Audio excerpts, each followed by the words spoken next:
Ha! It's K Wiz was popping with you.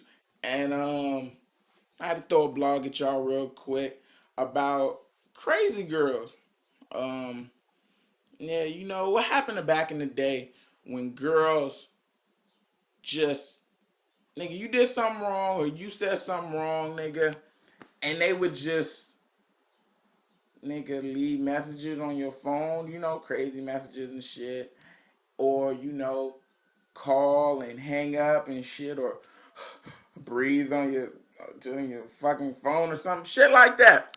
But nowadays, my nigga, bitches is busting your windows out your car and shit, and we got bitches writing their names with crowbars and shit. Excuse my French, and like what the fuck? And what gets me, the one that trips me out the most though, is girls that seeing shit, my nigga. Like seeing you staring at them, my nigga.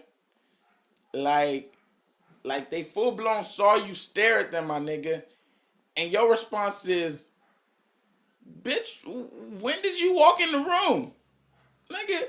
They full blown hear you having a conversation with them, and your response is, "Bitch, when did I speak to you?" Just shit like that, man. This shit is crazy, man. And honestly, if you feel this shit is going towards you, it probably is. This has been a GIB blog by your boy K Wiz. What's poppin'?